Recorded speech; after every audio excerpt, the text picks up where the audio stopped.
Waters, Extreme Gaming.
This league is going to be really special. You are going to see Czech, Slovak and Hungarian teams fighting in one league, which is something Rainbow Six Siege has never seen before. 3 nations, 8 teams, only one of them can lift the trophy. Only one of them can become the champion. Europe, get ready for PADDOCK League Season 2. Kill ze strany Zemiaka, který věděl o svém protivníkovi v Logistics, a další kill Zemiak. Zemiak ukazuje, že i to SMG, které má dokázal přijít se svým kurzem a získat nějaký jeden skill, ale jsme automaticky Domikov s těma nejméně HPčkami dokázal získat double kill, triple kill, dokázal zabít Hanze společně s Lukem a získat tak první kolo. Dokázal i rozhitovat právě tu ještě, ale Teška tady přichází a dokázal zabít také jeden hráč situace. Všem Snupix, který možná může zabít právě tady tohoto protijáře za pomocí Silbrokovnice a je tomu tak. A je to najednou dva situace, přičemž ale Luky tady hned automaticky přichází, dokáže zabít. Ale není to nemožné, tady teďka živka společně se Zemiakem pozbírali hned 2 důležité killy. Moc dobře ví, protože... Ale ten teďka krásně Marmadonu moc dobře ví, že se mi nachází. Krásný wallbang, pravděpodobně mu někdo dokázal prodronovat, aby nenechali nic náhodě, aby vyklírovali tu pozičku s absolutní grácí. Každopádně tady je Hans, který tady dokáže získat triple kill! Dokázal zabít Fadee počít svým čekovačtovým kopem jedním krásným sprejem.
Triple kill, dokázal zabít Hanze společně s Lukem a získat tak první kolo.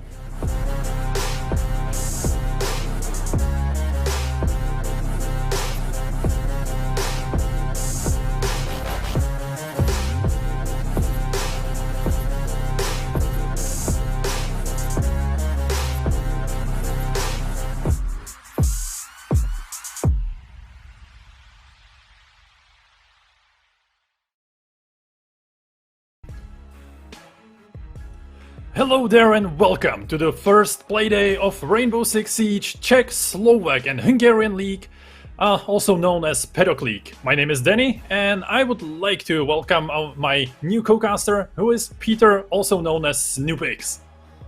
Hello everyone, I'm glad that you come here. Today we are having exciting matches for the first playday. Am I right, Danny? Yeah, of course, because the first match is actually going to be something that this channel hasn't seen before, because it's gonna be a Hungarian match between Nice Gaming and Play Gaming, or Playing. I don't remember the other part of the team. I need to learn them a bit better. But yes, we can see the youngest squad in this league, and that is the Nice Gaming from Hungary, with Fantasy, Rex, CK, Shikal. sorry about the names, I need to learn them a bit better, but it will come in time. Shukar and Destroy Z. These men, if we want to call them that, they need to mature a bit more because their average age is 17.4 years, which is by far the youngest team, the youngest squad in this tournament, in this league. And it's going to be really interesting because the age doesn't mean that they are not good. What do you think about them, Peter? Calling someone a young gunner feels a bit really weird to me. At 20 years old, and I feel like a boomer, actually. These guys would actually beat me all the way if I would play, but I'm really excited to see them, what they are gonna bring. We actually saw them in qualifiers. They beat the TopGaming team in the final, so I'm excited to see more from them. We saw Rex to do an amazing job with Ash last time we saw him, so I'm just excited, what can I say? Yeah, same with me. And by the way, with the age, I feel a bit older because with me being closer to 30 than to 20 a lot is actually, yeah, something I'm not proud of. And these kids would probably kill me in 10 seconds if I went against them in ranked. But whatever, let's see the other roster, which is the Team Plague, also from Hungary, with Fadee, Tubu, Lepidus, Rebza, and Kaino. We don't know much about this team because this roster is actually pretty new, so we will have to wait what they will show us, and if they perform on the level that is expected from them, or if they will get slaughtered and obliterated, and well, who knows what forms of death they will find in the match that comes. Yeah, I heard some news that there were quite a roster changes here, but I don't know. You know, sometimes you just have to see and wait what they're gonna bring you. I don't want to underestimate them, because like every roster, there's this thing called honeymoons, where they just get together and they play like gods. So we might just see 7-0 from them coming in this match, but remember, don't underestimate anyone, even if it's the roster. Yeah, exactly. Never underestimate your enemy, even though you don't know anything about them, because the unknown might be the best that has to come. So we will see what these young guns will show from the Hungary. And right now, let's see what else the production prepared for us. So, with the map bans, we can see that the Oregon will be the map that these two teams will fight to the death, and the only one can win, but also we have a little change from the last season, because last season we were able to go to the overtime and every single time there was a winner. This time we actually might get a draw. It was a little change, but regardless, we don't think it will cause much annoyance or something like that. Like it should still be pretty exciting, and we don't expect many draws. So, what do you think about Oregon? What this map will bring to us? What are its best parts and so on, Peter? What can I say? Oregon is a really default map. It's a new map in the Pro League still, but it's really default, and a lot of teams are like to play this map. It's narrow, it's very straight, and it's pretty much equivalent to me for Dust 2 from CSGO. Everyone knows how to play it. It's still the same, and nothing really new comes here. Well, I'm gonna be honest with you, I'm really disappointed with the new map pool, because removing Team Park for Khaled, like I really like Khaled because it's a great map, but removing Team Park is like really sad to me. I like the map a lot. Yeah, I feel the same. I think that Chalet should be in the Pro League map pool, but I think Theme Park should be there as well. I don't think we need something like Consulate or Coastline. These two maps are so old that many players probably don't even remember them like from the first year of this game.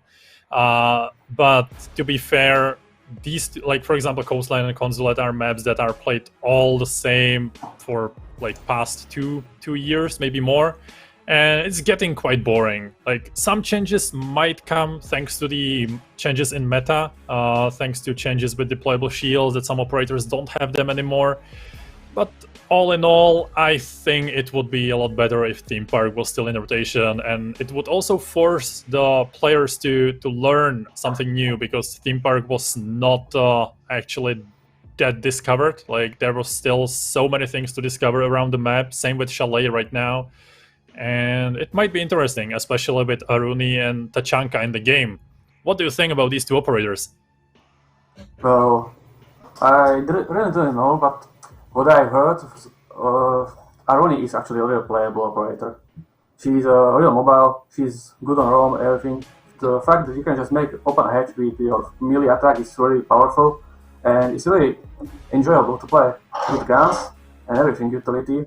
Pretty much the second Jaeger, also the equivalent, as you can say, but I haven't really saw her that much.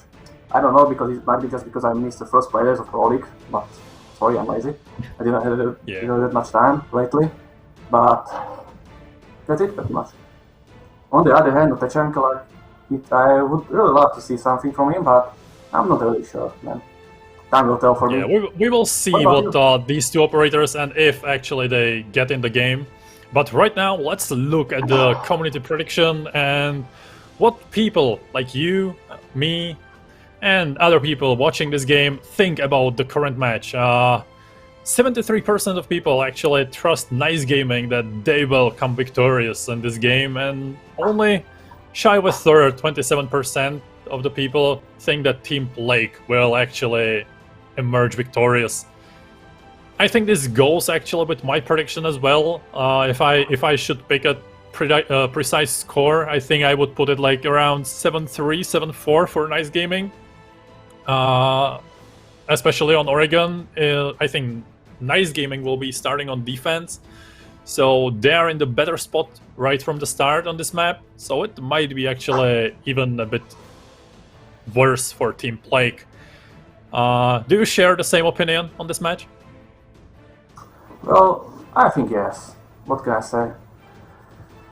Nice Gaming, they proved themselves, so not much to say.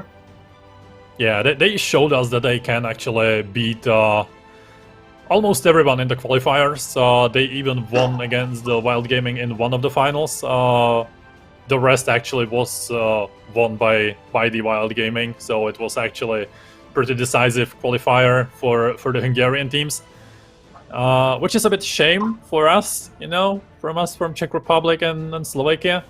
But I guess it only shows that our teams need to work a lot harder to show that they want to have the spot and more spots in this league, because right now there are actually 4 teams from Hungary, 3 from Czech Republic, and 1 from Slovakia. But the Czech and Slovak teams are actually mixed, so it's like, yeah, we are brothers. But let's get to the match itself. Yeah, let's get to the match itself. We have the band phase ahead of us, and let's see if the new operators actually mix something up with the band phase itself. But as we can see, the Thatcher band from Nice Gaming is actually kind of default.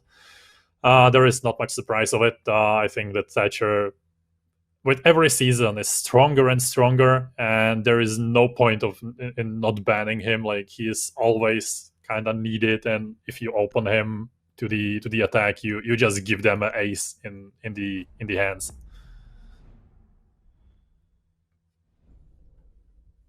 Capitao ban is I think interesting. It might be a bit unorthodox or unusual, but I think it's actually a pretty viable ban, because his firebolts or smoke bolts are actually really strong. He has a set of guns that is really good, like the Commando, or is it Commando, or is the name of the gun different? Now IQ has Commando. He has the other one. I still, but we all know what gun I mean, I guess. And he is really strong and powerful. The other thing is the defense ban. Kite ban will help a lot, I think, with holding, or the Kite would help a lot with holding the attic, and also with the basement hold. But without it, it's going to be actually really open. And Goyo ban instead of Mira is also going to be interesting. But with the current meta, where shields are scarce and you actually don't have them anymore on so many of the good operators, I think it's actually a good ban to shift the meta a bit.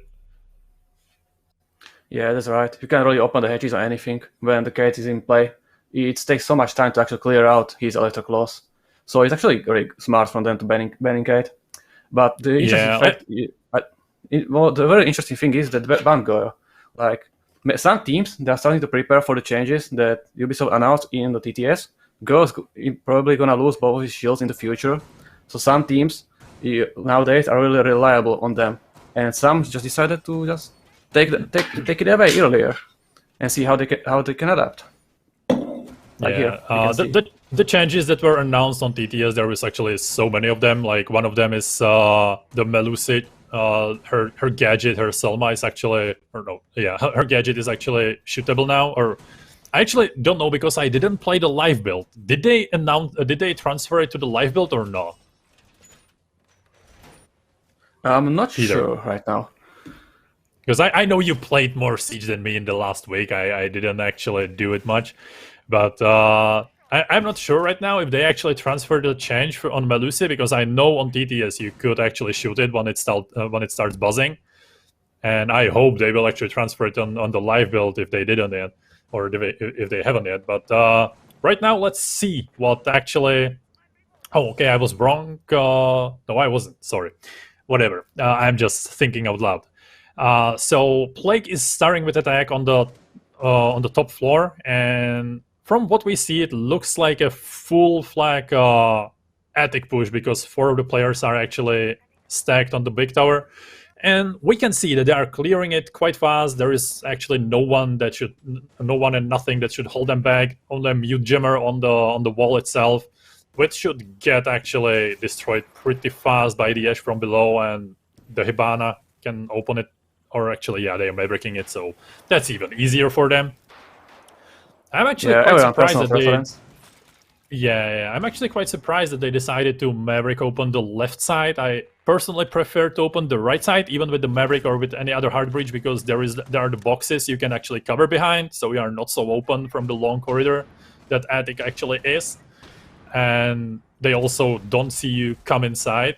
Right now it's actually quite open, but they might want to hold the long angle actually that goes to the trophy, because we can see that Alibi is playing there and she has a real long angle, and they might want to cut her out from there. But right now the defenders are actually quite safe on the side. They are just waiting for the play gaming, and here we have a first kill with Destroys and his Og on Wamai. He found the head of his enemy, which is the Lepidus, probably rappelling on the kid's window, and yeah, wasn't I guess hoping for something big there. We can see that the Plague is getting inside the master bedroom, and they will probably try to open also from the other side of the map, from the closet. Hopefully it works better for them. Yeah, that's pretty standard way of attacking this side. You pretty much need to push from both sides. Either you choose to attack from the attic and the bedroom, or bedroom and big window. It depends on the team. But we could see that Nice Gaming, they were playing actually the bedroom extension. They had a shielding trophy, and they had to clear it really properly. But right now, we are in the 5v2 situation. Team Plague are in the tough situation, and 20 seconds in the end of the round. So I don't see this going well for them. Yeah, well, and that's it. As soon as you said it, they actually just slapped the last 2 players in precisely exactly the same time almost. So it was quite interesting, and it was also quite flawless performance, as we saw, because no one from the Nice Gaming players actually got dropped. And even though Plague seemingly did everything right, they opened the right walls, they got the right spots open and kind of funneled the players in the right places, the hold from Nice Gaming was prepared for it, and they had the players even in better spots. We saw the smoke playing from the armory, and he held the trophy and master bedroom from there really well. So let's see where they take us now, but kind of as expected, the basement is the second site, so we can see, or we will see what they prepare. It's kind of interesting to see this site with the Mira open and Mira not on board, actually. Well, particular teams, they just like to run their default strat that they have prepared. If the Mira is not on the board in their strat book, they just won't play it. You can see that Nice Gaming, they actually bring Oryx and Castle. There's a high chance that they are going to be playing extension somewhere in meeting, probably even in Attic. This setup is really like hard to clear, and with Oryx on board, it's really hard to hunt the roams down because you can just jump the hedges up and down, and it's just really annoying. Yeah, I expected him to have all the hatches from the top floor to below actually open. And as we can see, even the hatch in the meeting is open, so they want to play really aggressive this time. I think that almost no one will actually stay on site in here. Like we can see that we have like 3 roamers above the site itself, and Destroys like again, no one is on the side actually. Yeah, I think everyone is playing above it, and we can see that Destroys was the first one to actually get a kill, and Fantasy with his SMG-11 finds another head. So we are getting closer and closer to another flawless round. We will see. Of course, it's just 30 seconds in, so anything can happen. But right now, the aggressiveness of Nice Gaming is actually paying off really, really well. Yeah. It's actually a shame that they just don't know that the site is empty. If someone actually joined the site, they would just call the rush and they would be already there. But these ways, I don't know, man. You should know to call this thing out for the IGL. Yeah, I think the main reason why they didn't know that the site was clear is because there were mute jammers placed in really good spots that actually kind of denied them the information. Because with the four mute jammers, you actually can pretty easily cut off every place you can drone from on this side. We just placed one in freezer itself, one in blue, one red stairs, and one main stairs, and you actually like there is no way you can squeeze a drone in. Yeah, you're right. So, not much you can do here, but the same can be said right now about the Plague players because I didn't even finish my wars and they're in 1v4 situation. So particularly Mary just staying in the kitchen, and team is probably just talking to each other what to do next. Yeah, I think they need to change something, maybe play a bit more methodical, like go with the kind of default things, like the basics that you actually kind of find in every playbook. Just clear from top down and just drone, save the drones in the beginning. Don't waste any intel you can, and just try to do it as slowly as you can, because you have time. You have like almost 3 minutes, so it's a lot of time when you are coordinated. But the coordination might be actually also a problem with a new roster like the Plague has. Yeah, what can I say? So 10 seconds to the end of the round. We are pretty much waiting. The score is pretty much set. It's already 2-0, so let's get ready for the next round, I would say.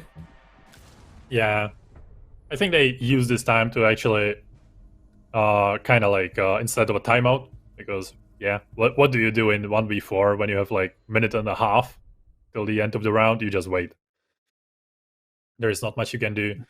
And I think their best chance to actually win a site is this one, Kitchen and Dining, where we actually might see Mira if she doesn't get 6 picked. But other than that, I think it will be pretty same. They will play aggressive. We see Ella, we see Melusi.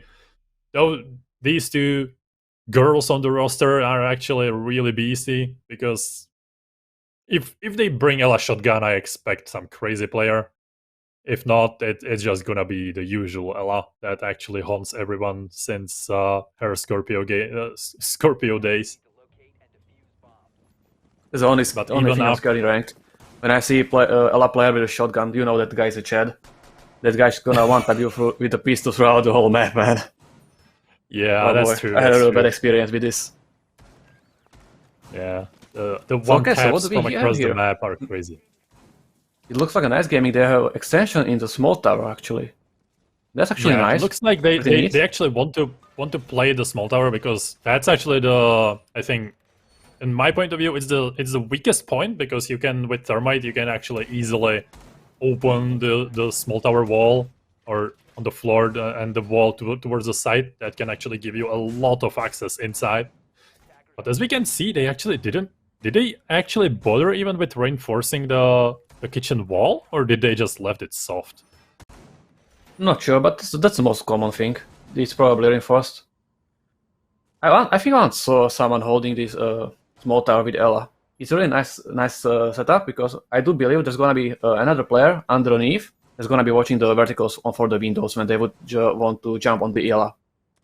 This is when you're playing like this, you have just one shield and you're just holding one angle probably, and you can just count on your team that are watching your back from below.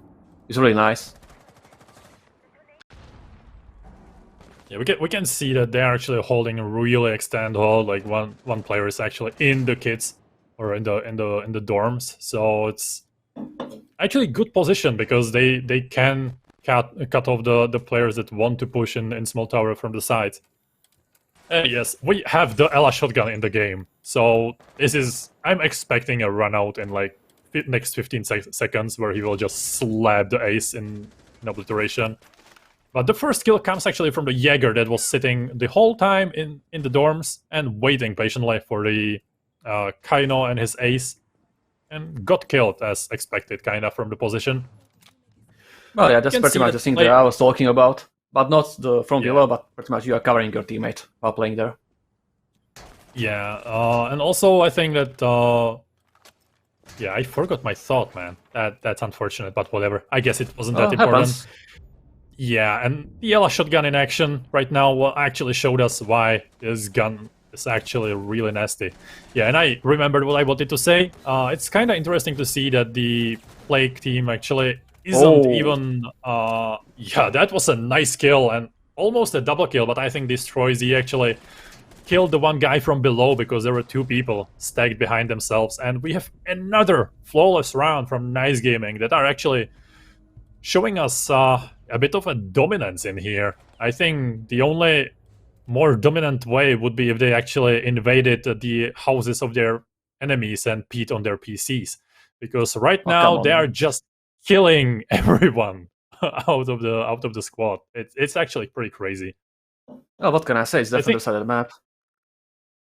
It is, but even this is like a bit too much. If I dare to say, like 2 flawless rounds and Plague actually not even getting any ground in any of those rounds. It's like, that's kind of rough. Well, it is, but I do believe they are gonna come back this match again. 3-0, now you know how your enemy plays. You will come back 3-3 and then you're gonna win. I'm telling you. Yeah. The biggest thing about pro play or the competitive scene is that you have basically a second chance on every side, even though you lose them 3-0 in the first three tries. And since you saw how they played it, you can actually adapt your play towards it. And I hope the Plague team actually does, because from what we saw, they actually play a bit one-directional, only on the kids and dorms. They actually attacked like from both sides, from the closet or master bedroom and from attic.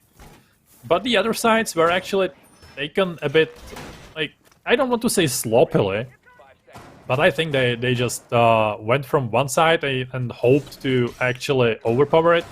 But as we can see, Nice Gaming is actually preparing another aggressive setup that is actually different from what we saw before, because right now the wall to the closet is open or half open. Actually, I have to correct you. It's the same setup because they had it before. But oh, they did? Okay. Yeah, they actually reinforced the wall mid-round in the closet. It's pretty much the same. Yeah, that's actually a good thing to do. And we can see that Rex is not sparing any seconds, and he's coming with the first kill again under 30 seconds in the round. That's something that's actually not... I think it was somewhere from the kitchen and... yeah, small tower window, I guess. That's unfortunate. Oh, unlucky. Nomad actually... yeah. Nomad actually might be a good play in here, because if there might be some late roam in the round, this will actually help them a lot with it, not get flanked. And we can see that the attic wall is open again, which is something that is not actually that hard to do. with a decent Maverick, he can do it easily. But there was a nice pre-fire from Destroy Z, and he literally destroyed the player that was, I think, the Twitch. Or, no, it was the Maverick. It was Maverick. That was really unfortunate, Yeah. man. Yeah, HP was just the wall and crossing. pretty much baited his teammate while he was crossing over. Oh, man. Yeah. That must feel But real this is bad. Yeah, this is actually the thing I was talking about. That's why I don't like to open the left side of the wall, because you are not covered anywhere. Like, you can't do anything. You can't cross to the other side. You are always like in sight, and you can always get shot like this. So that's actually something maybe Plague might want to a bit improve in their in their playbook, because I think it would help them a bit in here. But maybe they know what to do a bit more than I do, but whatever. Right now it's 4-2, and actually nice kill from the Nomad on the window that actually survived here this time. In the last time we were on this side, they actually got the Nomad. I think it was the first pick actually of that round. So the situation is 3v2. That is not that bad as the previous rounds. And the Kaino, with the help of Lepidus, are actually both on the double window and kids, or dorms actually. And they're actually pushing in, and nice push from the Kaino with his SMG, or actually it's bearing 9. So he managed to bring it to 2v2. Unfortunately for him, he got refragged quite easily by the Fantasy and his Alibi SMG. And everything is up on Lepidus and his Nomad with the ARX-20, and he actually manages to kill the first one of the enemies, and the plant is probably the only way he can actually make this work now. And if he has time, oh, that was really unfortunate, really close. Yeah, I was rooting for him, to be fair. Like, I hoped he will actually manage to hold it. If he had 1 second more, I think he would be able to actually get in cover and, or maybe at least pick up the gun, but right now it was really, really close. But finally we saw some action from the Plague, that they actually can kill at least someone from the Nice Gaming and actually bring it to really close end of a round. So let's hope they manage to do the same, or at least similar, on the rest of the 2 rounds, because it would be really nice to see some points from them on the board. Right now we can see that Destroy Z is leading the board with his 7 kills, and CK is actually, yeah, they are actually really strong right now with the kills. Yeah, what can I say, man? 4-0, you are on your game. I do believe the guys are really like pumped up right now. They're full of energy. They're winning, you know the feeling. And right now we can see pretty much the same strategy again with the Oryx. Like, yeah. It's unfortunate. I like sometimes when there's a good strategy around Clash, but if they won't know what they're doing, they just stick with it, you know. The extension towards the meeting and attic is paid off the last time, and it probably is gonna have again. So nothing new. From what I've seen, or from what we've seen so far, I don't think that Clash is their play. Like, they want to play aggressive, and Clash is actually not kind of an aggressive defender. Like, she usually just stands around and gains intel, zaps people, gains intel, and zaps them a bit more. But Oryx is, I think, much more suited for the Nice Gaming, or at least in the Nice Gaming in the current state of mind. They just want to get the kills. They just want to get in minds of the enemy and make them afraid of every inch of the map. But actually, Destroy Z is the first one who got some damage, and for the first time we can see that Kaino from Plague is actually picking up the first player of the round, which was Regtan and the Oryx that we were actually talking about. So we can see that Plague actually learned from its mistakes and are going a bit more methodical. They are cleaning the top floor. The Lepidus with his Nomad is actually still there and droning it. They managed to flush Melusi from top floor, or from the first floor, and force her to sit in her Harry Potter corner. So yes, I think this is going a bit better for Team Plague right now. Yeah, we saw Nice Gaming actually really falling back to the side. We just saw two players in freezer dropping the hedge from the kitchen. I mean the security, sorry guys. And it's not like the last time. Now they're everyone on the side, and they are team Nice Blake is actually getting ready for the execute. Some dirty plays by the destroys, by the bullet holes. Well, that's nasty. What can I say? Nothing new here. And Yeah. 45 situation and 1 minute 20 seconds to the end. We got a nice game. Team play has plenty of time right now to do something about this situation. Yeah, it's nice to see that actually most of the players are still alive in 2 minutes in the round. So that's something we didn't see yet.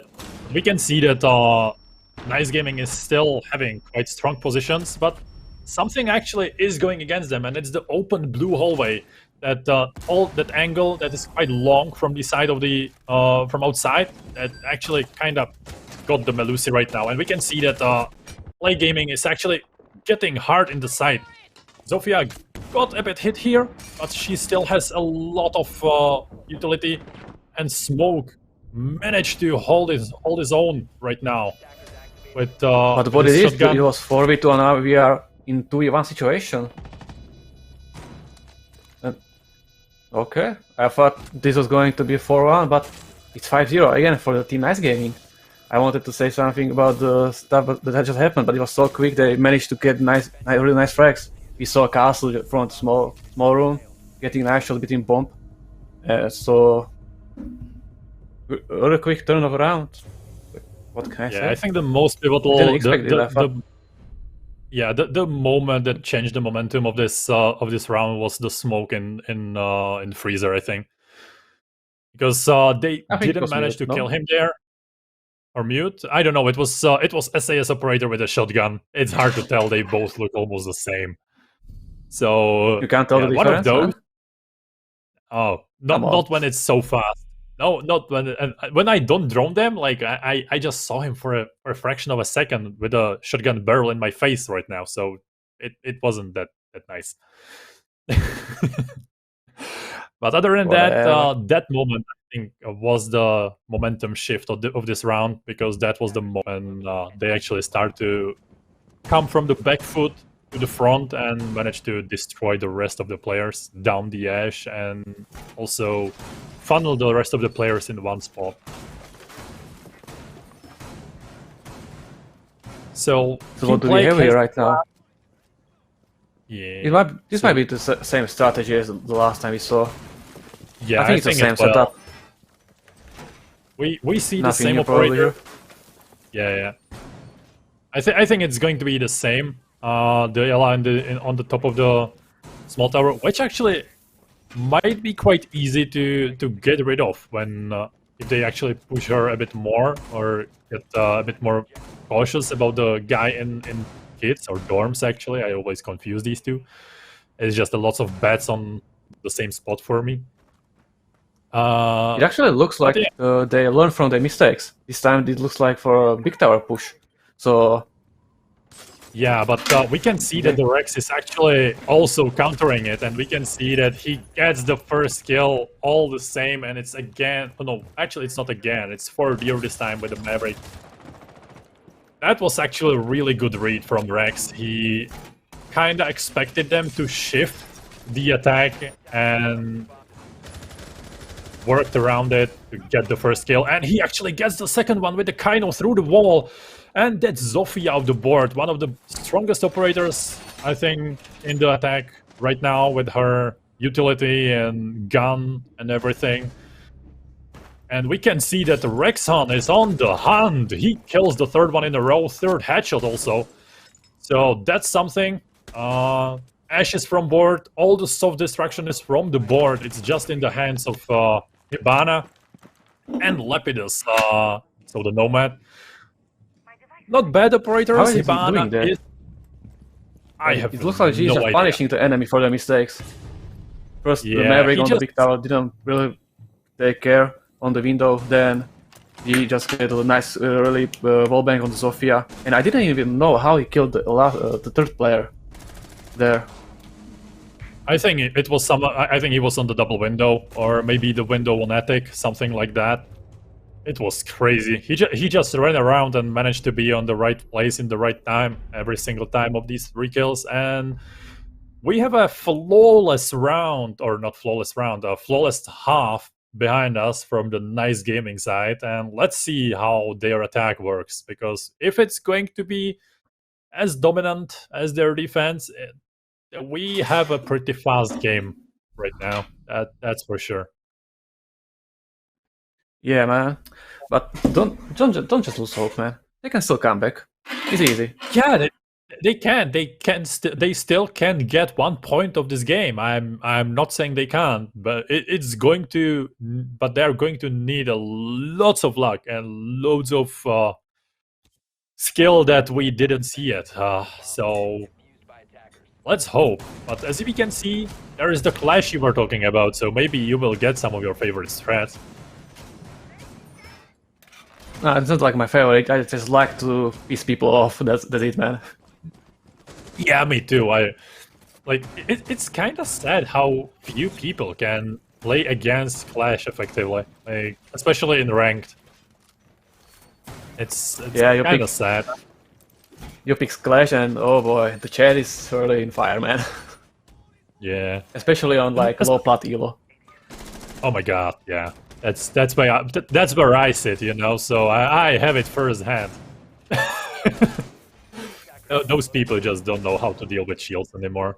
I don't know what happened with the game. Like 2 years ago, low plat was actually really good with these things. Like they knew how to play, they knew how to deal with shields. Right now, I feel like it shifted so much that it's not there anymore. But let's see. Let's get back to the game itself, because Nice Gaming is actually pushing towards the master bedroom and the closet with Hibana and the diffuser also. So let's hope they don't drop it somewhere that wouldn't be good for them. And Plague right now is actually just holding on the side. We can see the Smoke with the Clash in the Armory corridor. And Smoke actually has a nice setup there because he has a shield, so he's kinda safe there, at least a bit for now. And the Clash is holding him from the window where he might get pre-fired. The C4 got a bit wasted in here. Yeah. I'm gonna be honest, I've never seen a strategy like this before. The Clash is pretty much on the hallway, like pretending it's a wall. She's barricaded by herself, and Smoke playing there. This is actually really new to me. I never seen anything like this in Pro League or anywhere. Have you ever? Yeah.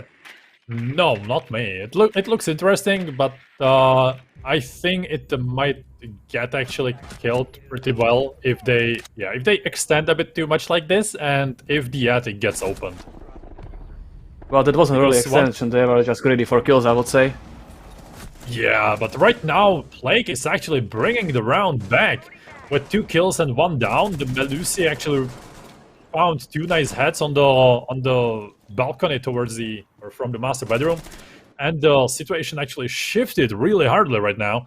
So we can see that Nice Gaming needs to first of all get the diffuser back to their hands, because they left it where I said would be pretty unfortunate to leave it. That's outside of the master bedroom.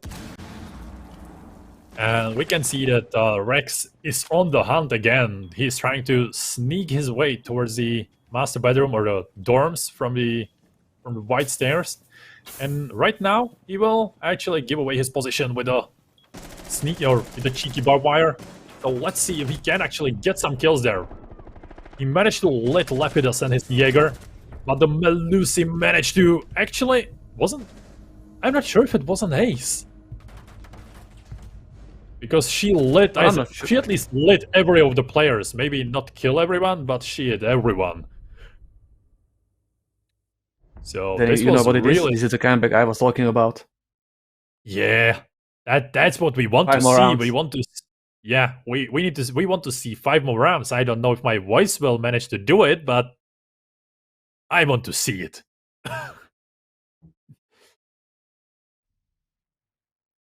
6-1, and we are going to basement again. Like, it looks like everyone loves to play castle here. Yeah, he is actually good to kind of deny the rotations and funnel the players in the kill box, because that's the worst play or the worst space where you want to be. But let's see if they want to play it as open as Nice Gaming did. I think they will actually close it a bit more. But also, without Kaid, there is not many things you can do about the kill box. It's just, you kinda need to open it, because other than that, you are gonna get killed by it. I wanted to say a nice F-word, but that would be unfortunate. And we can see that actually Plague is extending the hold above in the meeting. They have nice shield towards the main door and the meeting hedge, so, or not meeting hedge, the lobby hedge. So it's actually, I think, interesting hold, and same as Nice Gaming. There is almost no one on the side. So if Nice Gaming actually manages to discover this and push hard inside, as we can see, Destroy-Z is right now actually droning the side. They might get in really, really fast. It looks like they just might do it, but I'm not sure that they're playing on the big tower, so there might be just wrong click the whole map from the up to bottom. Well, yeah, it looks like they're meeting. But I don't know. Let's see what they got for us. They want to do it methodical and open everything, or not everything, but open or force the defenders to come back to the site where they will have to deal with them. But I think this was really open for the rush that actually might have come. They even had the things to deal with it. Oh, actually they didn't. They can't open the blue hallway or the blue wall because there is a bandit on the wall. So I think they actually can't push that hard as they would like to, I guess. But right now we can see Tubu and his Melusi holding the main stair or the red stairs. But Castle is the first one to actually get lit somewhere. It was probably from the blue hole or the blue wall that is open like a mental. And still, Castle is trying to actually keep some fun for the Destroy-Z that is still pre-firing all the holes he can find and probably make some more. But right now, it's kind of a situation where both teams are trying to do their thing, as we can see in the background. Nice Gaming is clearing the top floor. The only thing I'm afraid for the Destroy-Z is that he will run out of bullets pretty fast. Well, I don't really care about the bullets, but the time is ticking in. This is just 1 minute to the round, and the team Nice Gaming then don't really have anything. Pretty much, they don't have even control of the meeting. Actually, oh no, sorry, my bad. I just noticed they have. And Castle, nice bullet hole, I would say, on the big tower. Small little dirty things, I would say. Yeah, there came a... And the final execute just going in, but 30 seconds to the round and smoke is still too canny. So there was actually a nice wall bank there. Yeah, and the tides are turning in, I would say. 3v3 situation right now. So, and 20 seconds to the round. So let's see what we can do here. Oh, that was a nice nade from Fantasy, who I think... Oh, this wasn't a good nade from Fantasy, but he managed to redeem himself with a nice kill on... I don't know who, to be fair, but Kaino is the last one. He is trying to sneak his way on site and get the planter. Oh! If he would have seen it, if he saw him, that would be something. I almost wanted to blame Slash for choking the round, but it's really unfortunate that Alaba didn't saw the last player there. Yeah, and that was very close. It was so close. If the Alibi saw only the Sledge planting in the corner and went for him, the round would be in hands of Plague. But right now, we saw a 7-1 match. That's actually something even I wasn't expecting, to be fair. I think... I thought this match would be much closer. We learned one thing at least, that Nice Gaming is really well prepared for the matches to come, and Plague needs to work a bit more on their strats and on their cooperation or on their teamwork. It's still the first playday and first match of the season, so there is many more chances for them to actually work their way up on the top, and let's see where it takes them. What do you think about the match we saw? Well, I expected a balanced match, something like 7-5 in the end, but I'm kind of disappointed from the team play. I thought they would be playing way better, but I don't. It might be just to think that Team Nice Gaming, they were really prepared for the Oregon. Maybe if, you know, it was an unlucky day, or you just picked the enemy map. What can I say? Yeah, right now I'm not sure if it was actually a Nice Gaming pick or Oregon pick who left the map. I can actually check it, maybe, but I'm not. It would be really interesting to see also who actually picked the map in the end. But right now the thing that counts is that Nice Gaming takes all 3 points, and Team Plague actually is the one losing this one in a horrible way. Let's hope it was just the only thing and they will perform a bit better. Right now we will have a small break and the next match should start in probably 30-ish minutes. So bring another popcorn. Oh, okay, so I have a nice thing from production. We have an interview ready with the winning team and let's see what they can tell us about their performance.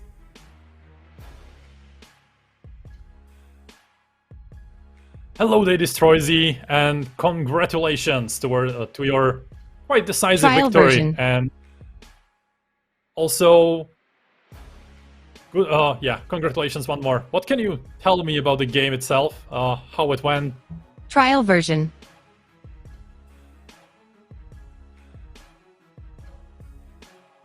There actually might be some problem. Trial version.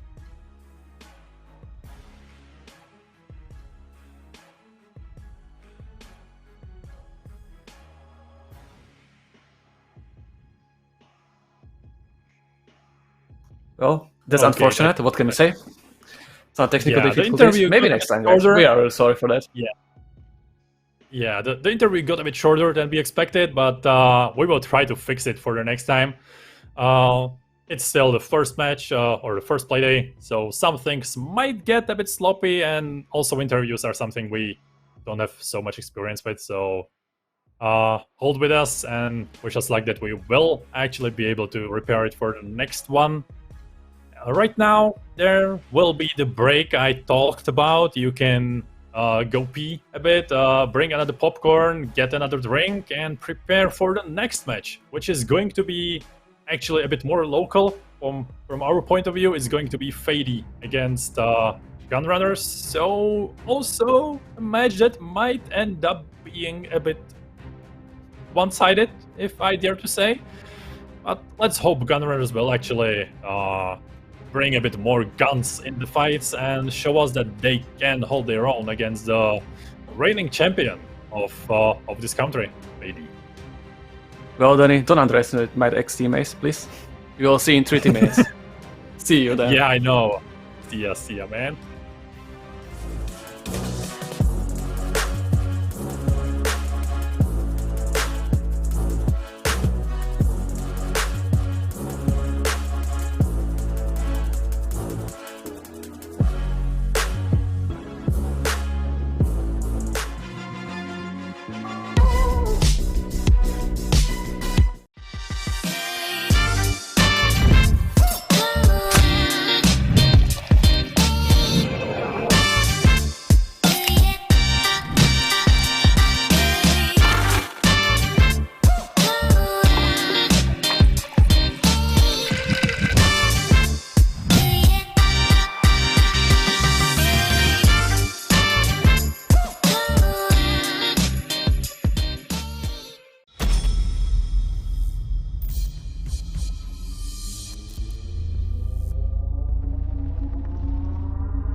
This league is going to be really special.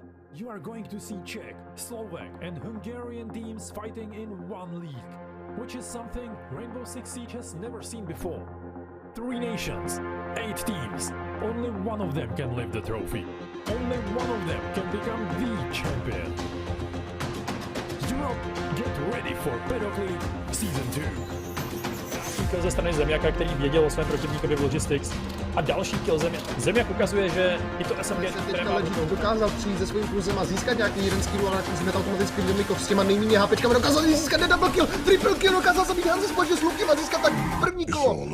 Dokázal i rozhitovat právě tu Ečku, ale ta Ečka tady přichází a dokázal zabít také další situace. Všem Snupix, který možná může zabít právě tady tohoto protijáře za pomocí Sebrokovnice a je tomu tak. A je to najednou dva situace, přičemž ale Luky tady hned automaticky přichází, dokáže zabít. Ale není to nemožné, tady teďka živka společně se Zemiakem pozbíraný, hned 2 důležité killy. Moc dobře ví, protože... Ale tady teďka krásně Armado moc dobře ví, že se mu nachází. Krásný blubek, pravděpodobně mu někdo dokázal prodronovat, aby nenechali nic náhodě, aby vyklírovali tu pozičku s absolutní grácí. Každopádně tady je Hans, který tady dokáže získat triple kill. Dokázal zabít Frost, počít svých žetovactových kopem jedním krásným sprejem.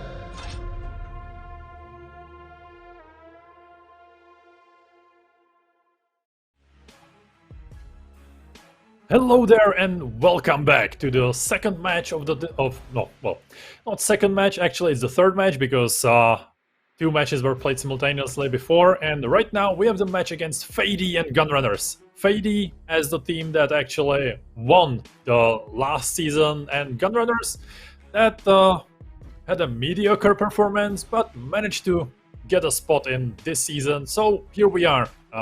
What can you tell me about them, Peter? Well, Fadee is actually a roster full of gunners. These guys are actually well known here in the local scene, man. These guys play in other national leagues as well, and they are the big favorites of the tournament, I would say, and especially of this match. Not much to say because a lot of these players are famous in the other, like, behind the borders of the local scene, and like I told you, like, they will win probably. High chance for them.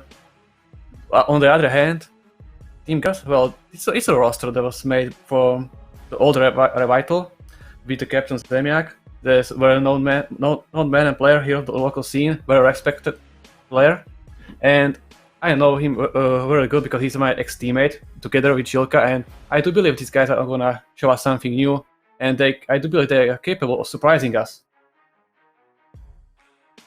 Yeah, we definitely should be wary of his Frost players or Frost players, because he's a really beast with the SMG of Frost, and also the Frost traps in his hands are really actually quite dangerous thing, especially with the current meta. He used to play Frost when it wasn't popular, but right now he actually fills a spot that that is really great, because Frost became one of the actually preferable operators on the defense right now, since she has the shield, she has a shotgun, and her gun has a 1.5x, so also called the small ACOG. So I think she sits in a really good spot. It also depends on what map we play, but right now I think that Zemiak actually got himself in a really great spot in terms of current meta. And on the other side, we have the guns, we have the skill, we have the fragging potential. Last season we saw Fadee to actually obliterate its enemies on especially coastline. We will see what map we will play this time, but if it's coastline, I would be really afraid, and I wouldn't be surprised if Gunrunners actually banned that map as the first one, because bringing Fadee to coastline, that is not something you want to do. That just might be a suicide, I would say. Yeah, but so they are going to Oregon, it looks like. Yeah, if the broadcast can give us the bans again, it would be really nice, because we just flew through them like nothing. But if we can have them, we can talk about them, because we are still waiting for the game. But right now, okay, we have them back. That's nice. Still better than our faces. Okay, so the first ban from Fadee was actually Chalet. That's kind of sad. I would love to see Chalet, and as we can see, we are playing Oregon. And as we know, we got to see, we saw the Oregon in the last match. The Hungarian stream saw it in their match too, and I think they have it on the current match too. So it's 4 times Oregon today, and let's see if we will actually get to see something different from these 2 Czech teams. Would be really nice to see some different approach and to see the differences between the Hungarian and the Czechoslovakian scene. And as we can see, Fadee themselves actually banned the coastline I was talking about, so it looks like they don't want to actually play it that much. Maybe Gunrunners have something up their sleeve on the map they know something about, or they just don't feel like, yeah, that we can hide the map and, you know, we will show you what we can do on it later in the season. But yeah, what do you think about the Oregon pick and the ban, Peter? Like I mentioned before the first map, I mean the first game, it's pretty standard. Players like to play it here. So it's pretty much strict and narrow. So strategies are not that actually hard, and sometimes you just have to focus on your gun skills other than strategy. So let's see what they got for us. Can't wait. Community vote has spoken, and it's actually really similar to what we saw before. The Fadee Gaming is getting almost 80% of the attention here, and only 22% goes in favor to Gunrunners. So at least the fans expect a really decisive win by the Fadee. We here, or at least I here, hope that we will get a bit longer match, that it won't go 7-1 in favor of Fadee. From what I know, Fadee is starting on defense, so they are getting the better spot in here, and it might actually get to be a fast match again. Do you stand with this vote? Well, it's hard for me because I don't know, my personal feelings are there as well, but it probably looks like it might be a quick match, but I do believe they are gonna hold it tight. 7-5, maybe 7-3. Yeah, it would also be nice to see a longer match, and I think actually Gunrunners might bring it up back, at least if they manage to get like 4-2 on the attacking side from them, like Fadee winning 4 defensive rounds and Gunrunners 2 of the attacking of their own. I think the match might actually get to something like 7-4, 7-5 even, if Gunrunners manage to at least get some rounds on the defense. But it will all depend on how aggressive Fadee will feel today, and how Yuki and Assassin will actually, well, how good their aim will be, and if Hans will actually bring some of his crazy triple kills with Bandit or whatever player he will be today. Yeah, we've seen a lot of craziness from this roster in the last season, and let's hope they bring the same this time. Yeah, man, that's how it always goes. One misdrawn and you will pay for it. And these guys know how to punish you for your mistakes. Yeah, the thing I liked about the previous match on the Oregon was that actually the Nice Gaming was playing really open game, like in terms like they roamed a lot. Most of the sites were clear actually, like they just went full map. It's not even full site; it's like full map. They just were everywhere, and I hope we will get to see something similar, but a bit different, because as I said before, it would be nice to see the differences between our scene and their scene. And also the Fadee is known for the aggressiveness, so I hope they will show us something similar. But let's see the operator ban phase and what operators they will get rid of. It's gonna be probably our default Thatcher and Mira. And yeah, I think the Thatcher will be there. It would be really weird if it wouldn't, because on Oregon especially there is lots of walls you want to open, and Thatcher will make it so easy for you to do so.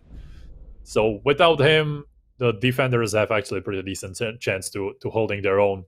So Thatcher, no surprise. The second ban is usually the one where you can see something different, and we can see one of the hard breachers. Actually, Ace is, I think, a really good ban in here.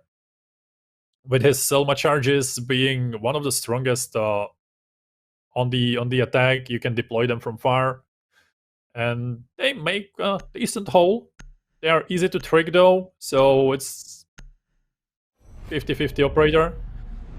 Valkyrie though is, in my opinion, one of the strongest operators on this map. Like her cameras can be so strong when you know the right spots, and I love to play her here. I love my spots. I know so many of them that almost no one actually finds, and I'm proud of it. So, but yeah, I think that's a good ban. And last one will probably... Okay, no mirror again. What am I? Someone wants to bring more nades. I see you. Well, that's really a common ban. Why am I here? A lot of teams in the past, I don't know how it's now right now with meta, but some teams like to run a ENG here. So this might be really dangerous. Yeah, but actually they are starting on defend and they ban it Vamai for themselves. So Gunrunners might surprise us with something here. Yeah, I think but they Mia might is open, actually... they can speak, I guess. Yeah, that's true. And I think like that Fadee wants, or they want to show us something else. I now got confused by the riddle tag, actually. That's something I wasn't expecting, but whatever. We know who they are. We know these boys, and we know their skill. And we also will get to see the first play of Aruni in this season, at least on this stream. I don't know if she got played in before, but I don't think so, actually. From the replays I've seen, there was no Aruni. So we will see her gadget in action. I like to call her, actually, Castle 2.0. Because she works in a similar way, but she is actually a bit more versatile. The Aruni gates actually oppress you. They make you... you can't walk through them unpunished. You can lose, I think it's 30 HP or something like that when you run through it.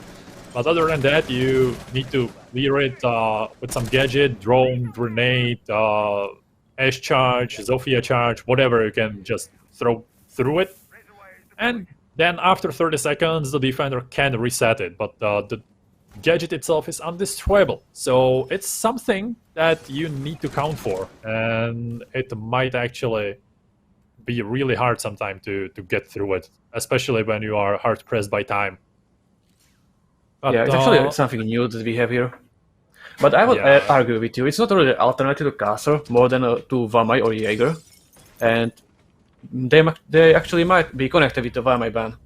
And Yuki with the open kill on Berkinson right now from the lobby on Armory stairs. So that's actually a big loss with Zofia. All of utility just perished from the game, I would say. And still playing aggressive in the bedroom. Yeah, right now I think that was actually the best kill he could pick from them. But there came a nice drone from Gunrunners, and Chapik actually found the first kill on Yuki, and probably the best player on their roster is gone now. But his gadgets are in game, so we will see how the Fadee will continue right now.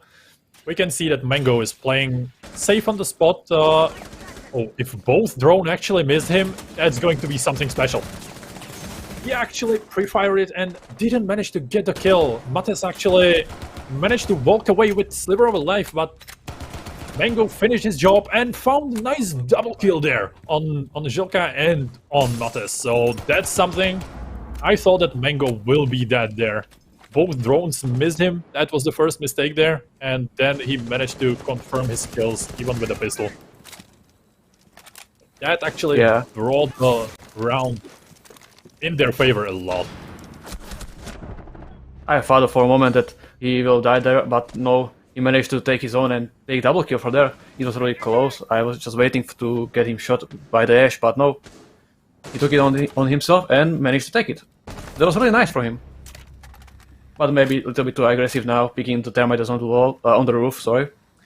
So 1v3 situation, and there's not much to do here. 30 seconds to the round. And the Aruni gate in his way, and I don't think he has any more flashbangs. He has one drone, but I'm not sure. No, it's a deployed drone, so it's not in his pocket. So yeah, I think he needs to find another way, and it's going to be really hard for him now. Even normal 3v1 is hard. We can see that there was an aggressive runout from Hans, but he didn't manage to get the kill, and Assassin is the one who actually gets the thermite and finishes the first round of this game. In my opinion, Yeah. it was definitely more We confirm. interesting than the one we saw before, and yeah, good start, good start. Yeah. So right now we are heading to basement. What do you think? Are we gonna see some extension like we saw in the previous game? Well, the biggest difference right now is that Kite is on the board. Like, they can play him, so they can hold it much tighter than actually the Hungarian boys did. So the hatch can be closed. They can actually hold blue a bit better. They don't have to extend so much, but I still think that Yuki and Ivan will be playing like extended roam, probably even top floor, at least one of them. Mango probably brought the alibi thanks to her shield. Not sure though, but probably yeah. If we can get the extended look on the gadgets of the operators, it would be really nice. But we will see. Right now we can see that they are preparing also for a heavy blue hold. That's something that's kind of usual for this side when Kite is on board, because you can hold it really well. I didn't see if they made the rotation to blue, like to the L, but I expect they did, because that's one of the strongest positions. Alibi is just making it right now. What's actually interesting about the setup that they are not playing smoke here. It's really uncommon. So yeah, I think they that's probably for the Aruni. Like that's the change. Like usually you don't see Aruni and you play smoke there instead of her, because Melusi is just a oppressive piece of lady. well, I would argue with you, but because of you should probably pick smoke instead of the alibi, I would say, but I don't know. It might be just towards the players how they feel about the game. Yeah, I so what they want to always do. forget that Smoke still has his shield. I don't know why I always forget about it. I thought he was in the one of the operators that actually lost it when Valkyrie and Vamai lost it. But yeah, true. You were right in here. And Assassin is found his first kill on Mates. I don't know actually from where. Was it a long angle? Oh, it was from Garage. Okay, that's a sneaky, cheeky angle there. And he might actually get one more if he's a bit lucky. But no, he's actually the one that's getting picked. But he actually managed to get one of the players. And Yuki and his Arune from the big tower found the head of another hard breach, or of the main hard breach of this roster. And as we can see, Fadee is not wasting any time, any seconds, and getting the show rolling from the start of the round. Yeah, they are taking the wheel of the game. Assassin was a little bit too greedy in the garage, and he was punished for it, but Yuki managed to, what is it called? Trade for his teammate. So, yeah, 4v3 situation right now. The trade came really fast. From the start of the round, it looks like the Gunrunners, they wanted to actually push blue, but when they saw what they had, what was waiting for them in the blue, so it looked like they decided to change. But right now it's 1 minute to the game, and I don't know if they got enough time to actually manage to make the push from the freezer. And Zemiak is falling down towards Yuki. Nice with the bullet hole, but Berkins managed to trade. And Mango is the one that tries to find another kill, but Zemiak is the one that finds Mango, and he's actually finding another one in the hands of Ivan. And we are getting a 1v1. It's Hans with his Kaid, and against him Zemiak that is trying to push the laundry. But Hans knows that someone is coming there. The Aruni gate is in his favor, so he will need to destroy it, but Nomad has its gadget for that. That's also one of the things that can destroy it. So right now, he just needs to hold the angle and hope that he actually won it. Oh my god, okay, I didn't expect it. I thought that Hans will kill him there for sure, because he just held the angle and he had it for him. But to be fair, I guess it was a common pre-fire. Yeah, quick pre-fire and round is over. 1-1 for the situation. That's really nice. Yeah, And- a bit unexpected from the first minute of the round, where we got 2 kills on the side of Fadee, or from KD, and 2 dead bodies on the side of Gunrunners. Interesting. We are getting what we wanted, a bit more balanced match right now, and we are getting back to laundry and supply, so the basement. But as we can see, we are not getting the Kaid. Instead of him, we will have Echo for more intel, and also, I guess, a bit more cheeky angles, but it also means that Blue and Meeting will be much more valuable, not valuable, but vulnerable to any pushes, because you can open the hatch quite easily. As we can see, Mango is reinforcing the Blue full, or maybe not. Okay, maybe he just decided. Well, he changed his mind. Yeah, maybe he did. Like, you can always reinforce it middle round. There is no problem with that usually. So it all depends on what they want to play. But right now it looks like they want to extend it a bit more. I just hope they have someone who will open it for them, because right now it's closed, and you don't want to sit there when it's closed. Nice, don't worry. Assassin got impact on the visual, 100%. So for what it looks like the Team Gunner, they're choosing to push Freezer and Lobby from the start of the round. But let's see if they actually drawn out properly the island in the small tower. If not, it's gonna cost them probably a lot. Losing probably Ash and Maverick this early might cost the round from the beginning. But looks like, I'm not really sure if they drawn it out. It looks like it looks like actually they misdrawn him. Missed him right now. Oh my god, this is going to be crazy play. There is the Ash, he's just running back, and Maverick didn't manage to bring a refrag, so I think it might have been a bit worse situation right now if the Maverick was gone, because the nades are really strong. Ash is still one of the best operators though, so it's like both of these is hard to lose. But Zemiak actually manages to bring the balance back with kill on Assassin, and Zilka and his Maverick finds Ivan. So there is the revenge. Yeah, he punished Ivan for his aggressive plays. Yeah, I think Fadee is getting a bit too cocky sometimes, and might get punished for it. That's also, I think, what punished them in the second round too, because that's how they lost it. The Jaeger in the garage got too aggressive and wanted to get more kills instead of falling back a bit and railing back with his friends or with his teammates. Right now we can see Berkinson to push in the Freezer. And we also can see that Zemiak is sitting on the main stairs and waiting for someone to push him. And that also happens, and he finds Mango. So the situation is really bad right now for Fadee, but never count Yuki and Hans out. Those two gunners can kill you in a flick of a second, so the round is still not over. For a second I thought Zemiak didn't hear the energy popping behind him, because he didn't even turn around when the Mango was edged away. But it looks like he knows, I guess. But there might be a chance that someone might be pushing Meeting, so he was probably holding Split on his own rather than turning around and getting shot to back. Attackers have located a bomb.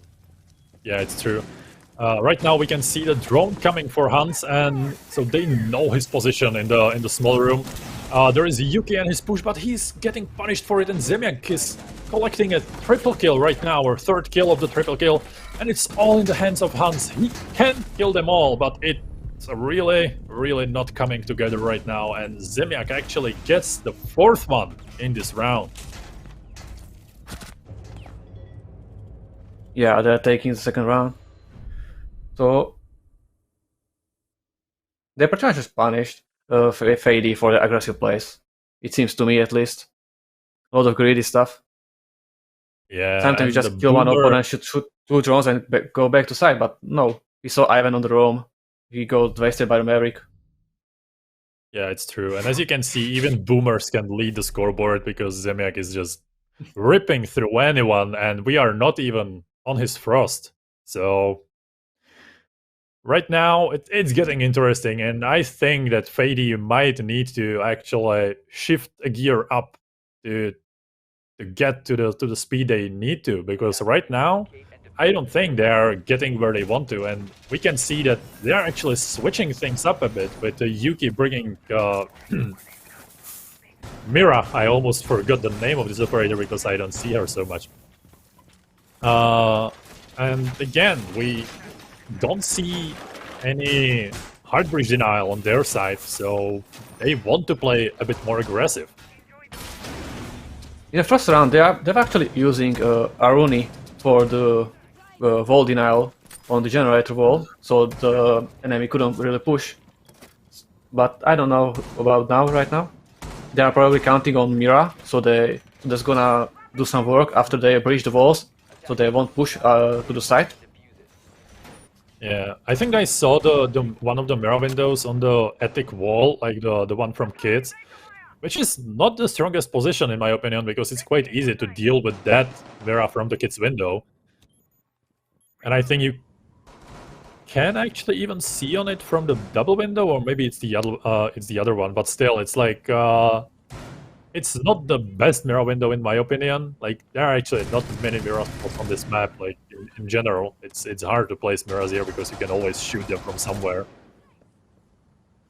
But we can see that Gunrunners are taking things slow. They know about Ivan in Big Tower, or in the bottom of the Big Tower next to the doorway, and waiting for him just to make his move. Ivan is making his move by not making a move.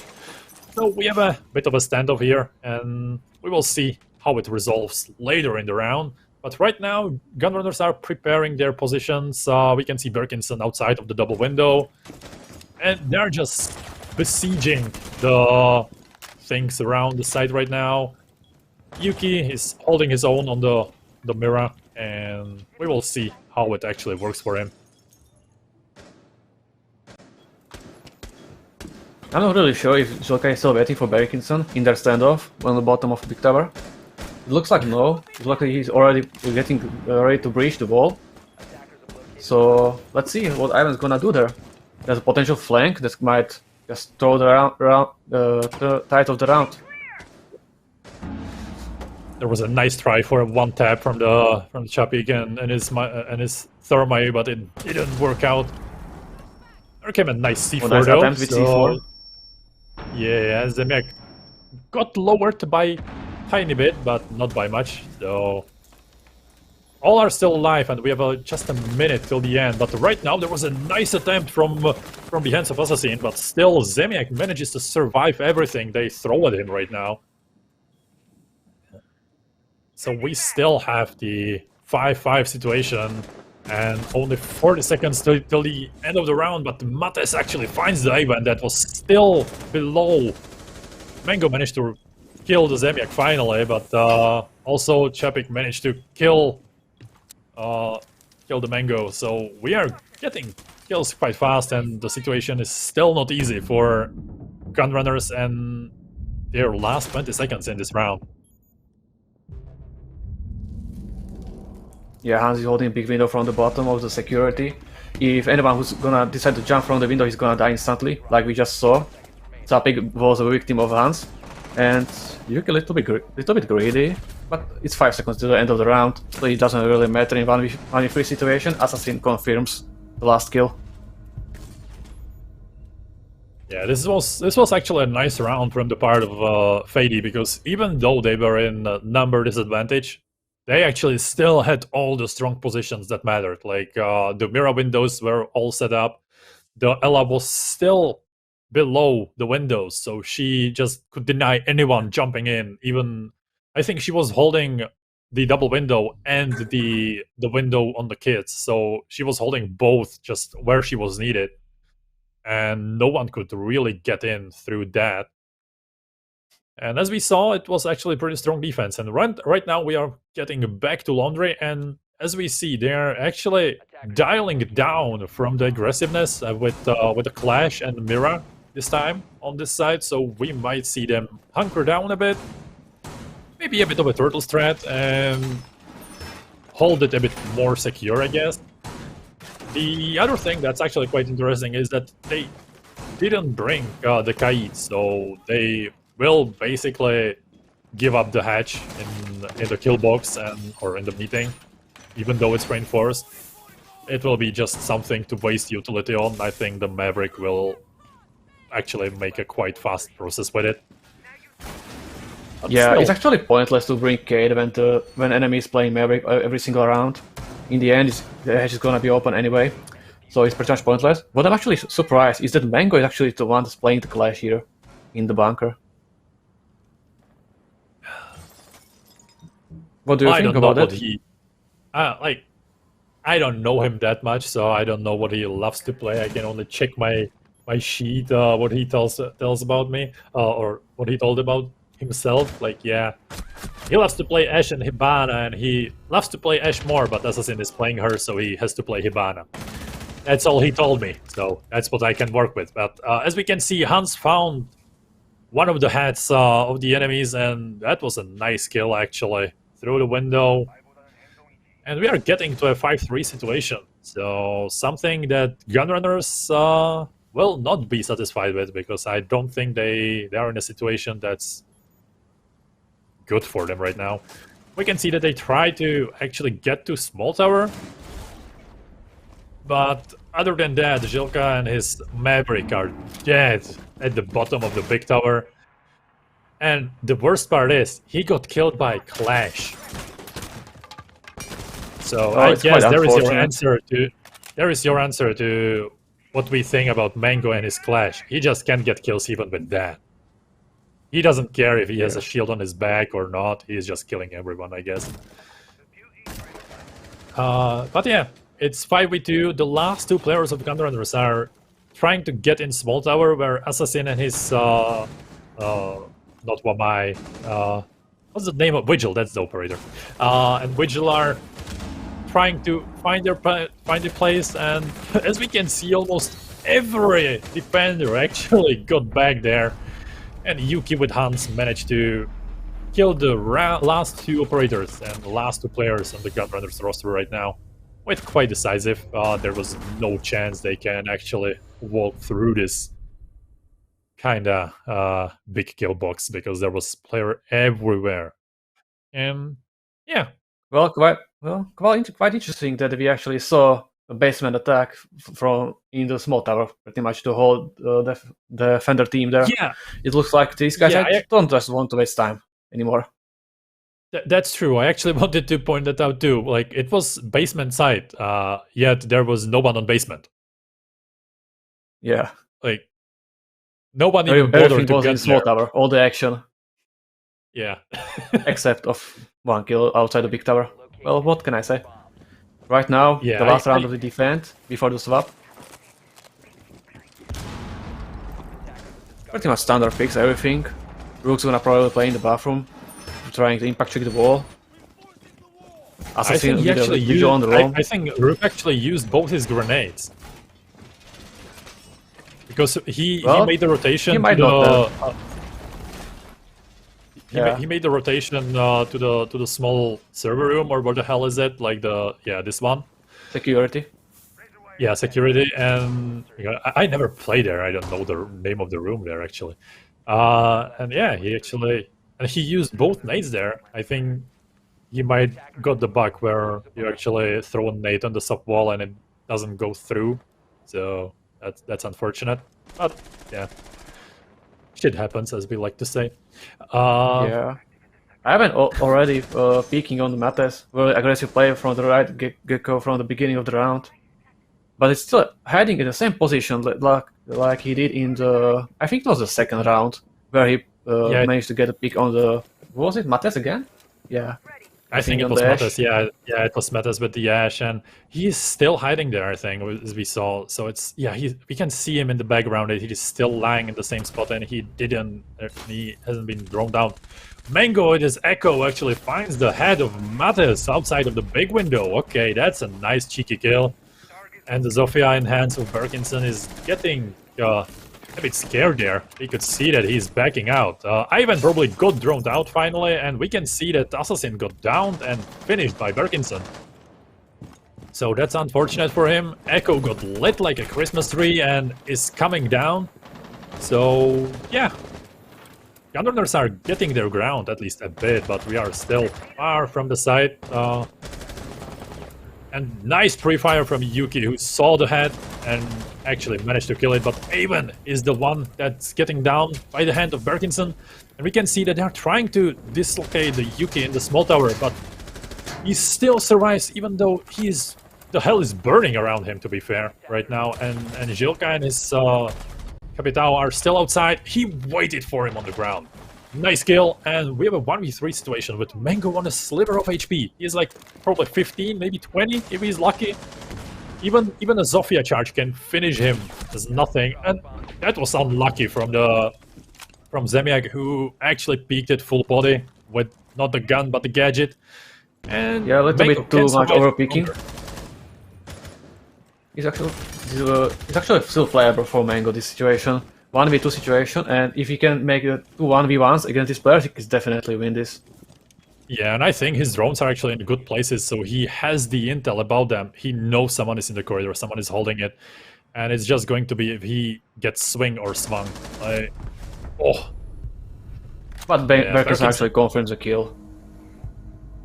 It was a nice one. Berkinson got kinda aggressive there, and also the slow walking Echo didn't have time to react there. So the split is actually 3-3. That's something I wasn't kinda expecting. I thought it will be like 4-2 in favor of Fadee.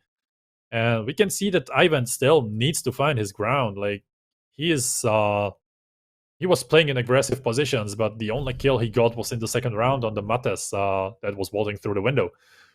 So yeah, that's something. But to be fair, the stack that actually Fadee brings right now, that's something. Well, I got a flashback from where I actually started playing the game in the camera when there was actually the Lion TopGaming meta. Like the only thing missing in there is actually Yink. Yeah. Like that. It looks like they're not afraid to bring any side of the lineup here. Yeah, but right now we can actually see the true power of Zemiak, and that's his Frost. And if we don't get at least one Frostmat kill or Frostmat down, I will be disappointed. Like, I know Fadee actually expects it, but still, it's some magic around Zemiak. He always can get them. Like, it's just his magic. 5 seconds remaining. Yeah, everything you said was correct right here. Moving to defuse a bomb. Oh, thank you for to this is confirming that. actually the key here is just to not underestimate it. Pretty much. Yeah. If you are gonna recklessly rush with the Lion and Tokebi, you will fall there 100%. Yeah, one of the spots where I hate the Frost the most is like the attic drop, because it's like you always expect it, but whenever you are there, you actually forget to look below you because there is like 2 angles you need to watch for pre-fires, and it's like, yeah, I think I got Frostmat killed there, like oh, and there is the first one, and it's Assassin, and yeah. Okay, so it was faster than I actually thought. Well, that's quite unfortunate that there's no one to confirm the kill, but... Well, it still makes him 28 player, so it's... Even if there's someone boss to confirm the kill, there was actually another player in Armory hallway that was covering the trophy door, so they would probably fall victim to them. Yeah. But... yeah. Yeah, we can see that Blackbeard in hands of Yuki is going to sit on the double window, and that's one of the strongest positions actually for him because he has the full view of the site. He can cut through it with the shield, and even though he got nerfed so heavily with the last patch that the shield has like what 20 HP I think, so it's like one or 2 bullets from the SMGs of defenders that it can survive. So it's not as good as it used to be, but it's good. We are not in the old days when it had like 800 HP. That used to be really bad. Definitely. To be fair, I never played against that Blackbeard. I came to the game like I think half a year later when it got nerfed, but still, it must have been disgusting. Right now we can see that the Fadee is actually holding the angles, trying to find some picks from outside. But right now, Gunrunners are actually in a pretty strong position. Like, they have all the spots still strong. Zemiak got flashed so heavily that I'm surprised he is still alive. And Fadee is actually falling one by one, quite surprisingly. And we can see that Monty had to actually come out from behind the shield and try to kill someone. That's really unfortunate for him. And yeah, we saw how fast the Blackbeard shield actually destroys right now. And it's all in the hands of Yuki. Let's not underestimate this gun, but I think even this is, well, this is even over his head, like that, it's too much. And as we can see, he's just getting away, he's just getting to a safe spot and waiting and probably talking with others. Oh, he's actually doing gardening. How nice from him. Yeah. Operators, you have run out of time. But yeah, It was this pretty much- round... Ah, you yeah, can go. Continue, go on. It was pretty much a really like BM pick, I would say. Just picking these like so quote unquote cancer operators, but it didn't really pay off. These guys just know how to play ranked. It's like they know what to do against this. These guys are not Yeah. just like a tier 5 team that just you pick a like beer and they just shit themselves. Yeah, and the thing is, like, even though you have Lion and Dokabi and you call them and you ping them, like, if they are behind the shield or behind a solid wall, which actually kids and dorms have a lot of those, like, they are the best that are unpenetrable. You have the shields, and you can't do anything with it. Like, it's just, yeah, I know you are there, but I still can't shoot you. So what's the point of it? Like, yeah, it didn't help them at all. And Gunrunners just played safe. They didn't overpeak, they didn't push in them, they just played their game and waited and waited and waited, and worked for them really, really great. Right now we are moving they to the just played basement. their game. Yeah, right now we are moving to the basement again, and as we can see, it's kind of the default setup. We have the smoke, we have the Jaeger in blue. We have the Frost, of course, because what defense would it be for Gunrunners without the Frost? Like, that would be something.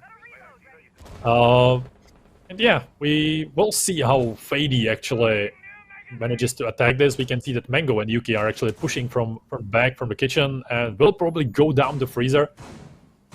I actually like the Yana pick in here because one thing, she is one of my favorite operators and she can do a lot by her own. She can clear so much space and so many room because her gadget is just, she's strong. Like, I like it. It's great for intel gathering. I also like the combination with other operators that you can just refrag the drone itself, and yeah, it's nice. Yeah, it's really good. She can just drone the whole upper floor in a few seconds because it's way faster than droning, and the higher perspective of your vision is helps a lot as well. Yeah. One interesting thing about the setup is that the Gunrunners are not playing a shield in the elbow, but they are playing it in the hallway with the Jaeger. So it's actually new to me, I would say. I think they moved it No, because there was a I think shield. There was a shield in the L. There Oh was a wait, shield. sorry, my bad actually. I forgot they actually froze a shield again, and they actually have two. So my bad on Yeah, they that. have Sorry, smoke. I apologize. Yeah. Well, you were not wrong. You were right. The shield was in Oh, nice in pre-fire from Assassin. That's also correct. And we might see more. Like, he is pre-firing the holes like crazy, so if someone picks it, he will get unfortunate in there. We can see that, was it the Nomad of Hunts, I think, in the laundry? And there was actually an unfortunate moment for Aven, who got killed in the freezer. Ooh, and this was a nice kill on the laundry guy. I don't know who it was, but Chapik and his MP5 actually killed that guy like nothing. It was a nice pre-fire. So everything now is in the hands of Yuki and Hans, and they are again in a really, really bad position because they don't have anything to open the walls much, and they still have 3 players holding their angles, so that's something you never want to play against. We can see the Kaid is on the back wall, and we actually see that Yuki stepped in another frost mat, so Zemiak is actually getting his things done really well even after that. Man, he must be so mad right now. And Sapi confirms double killing at the end. Good job from Gunrunners. This was really nice. Their defense is actually really well prepared, and the frost mats are pain in the butt for the Fadee, because right now it's 2 for 2, like 2 rounds with against Frost, and 2 rounds 1 player got actually clapped by it. So that's not something you want to see. That frost mat was actually in the middle of the room, literally in the middle, not behind the corner. It was right under the hatch. Yeah, but if someone drops, you know, they kind of expected, I think, the flash and smoke drop there if they wanted to. So that's not something you want to find there when you drop. Yeah. And also, like, in the situation of 2v3, you are tunnel visioning so hard that you don't look on the ground. Like, it's the same with Capcan traps. Like, if it's a clutch situation, you always fall to them, because unless someone calls it for you, that there is a Capcan trap in that doorway, you always walk through it and blast your way to hell. Yes, indeed, man. Well, 3-5 situation, Gunrunners are winning, and we got ourselves in the kitchen dining side. So from the look of it, it looks pretty much default. Looks like Gunrunners, they just want to hold the kids and dorms, and with the shield on the shower's hallway, the Jaeger. So pretty standard, I would say. Nothing especially new. Let's see how Fadee Gaming they are gonna react to this. Yeah, we can see that Gunrunners are... This is actually the first round that no one is playing in small tower. Yeah, that's what I wanted to comment also, that we can see that small tower is basically free to take. Gunrunners are holding the meeting side, so if Fadee actually manages to push hard in there, do they have thermite? Okay, they don't have thermite, so they can't open the wall from above, so they will need to find a way somewhere else, but they still can make the angles, as we can see Assassin is actually making right now. So they will have the possibility to actually flush anyone from the dining side of the site, and if they are lucky, maybe get a fast plan there. But right now we can see that Fadee is getting the things done methodically. They are trying to open all the angles. Hibana is opening the bathroom at least a bit, so they have a more of a angle in there. I don't think the impact tracking will do much, because as we can see, the Hibana has so many pellets right now, and she can use it 2x2. So it's something you actually... I guess I wouldn't even bother tricking it. Like, it's just no point in that, and you can use the impact for something better. Yes, indeed, man. They did it a very smart way. We can see that Hibana is already opening. Yuki is trying to sneak his way, but Berkinson is the first one who finds ahead of Mango. So that's something. And that's the Hibana of the board. Let's hope she at least opened everything they needed to open, because if not, they have only the doorway.